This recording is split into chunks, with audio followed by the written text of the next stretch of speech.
ಆಕ್ಸಿಡೆಂಟಿಗೆ ಒಂದು ದೀಪದಿಂದ ಪರಿಹಾರ ಹುಡುಕ್ಬೋದು ನಮ್ಗೆ ಗೊತ್ತಿದೆಯೇ? ಹೌದು. ಏನೋ ಗುರುಗಳೇ ಹೊರಗಡೆ ಹೋದರೆ ಚಚ್ಚಿಸ್ಕೊಂಬರ್ತಾನೆ ಗುರುಗಳೇ, ಅವನು ಆಕ್ಸಿಡೆಂಟ್ ಮಾಡೋದೇ ಇಲ್ಲ ಗುರುಗಳೇ, ಬೇರೆಯವ್ರು ಯಾರೋ ಹುಡ್ಕೊಂಡು ಬಂದು ಅವ್ನಿಗೆ ಆಕ್ಸಿಡೆಂಟ್ ಮಾಡ್ತಾರೆ ಗುರುಗಳೇ, ಸಾಕಾಗ್ಬಿಟ್ಟಿದೆ ಗುರುಗಳೇ ಅಂತ ಹೇಳ್ತಿರ್ತೀರಿ, ಕೇಳಿರ್ತೇವೆ ಕೂಡ. ನಿಮ್ಮ ಪಾಡಿಗೆ ನೀವು ಹೋಗ್ತಿರ್ತೀರಿ, ಯಾರೋ ಗಾಡಿಯವ್ನು ಬಂದು ಹತ್ತಿಸ್ಬಿಟ್ಟ ಗುರುಗಳೇ, ಇಲ್ಲೊಂದು ಸುತ್ತಿ ಬಿದ್ದುಬಿಡ್ತು ಗುರುಗಳೇ, ಎಲ್ಲಿಂದಲೋ ಒಂದು ಕಾಟು, ಎಲ್ಲಿಂದಲೋ ಒಂದು ರಕ್ತ ನೋಡ್ತಾನೇ ಇರ್ತೀರಿ. ಏನೋ ಒಂದು ಇಂಜುರಿ, ಒಂದಾದರೆ ಪರವಾಗಿಲ್ಲ, ಎರಡಾದರೆ ಪರವಾಗಿಲ್ಲ, ಪದೇ ಪದೇ ಆಕ್ಸಿಡೆಂಟ್ ಆಗ್ತಿದೆ, ಇಂಜುರಿ ಆಗ್ತಿದೆ ಅಂದರೆ ಅದು ಒಂದು ಅನಾಹುತದ ಸಂಕೇತ.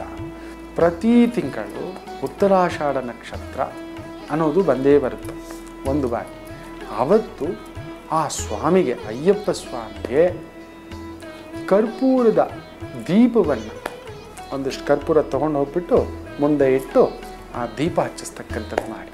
ಕರ್ಪೂರ ಪ್ರಿಯ, ಅಪಮೃತ್ಯು, ಆಕ್ಸಿಡೆಂಟ್ಗಳನ್ನು ದೂರ ಮಾಡಿಸ್ತಕ್ಕಂಥ ಶಕ್ತಿ ಅಯ್ಯಪ್ಪನಿಗಿದೆ.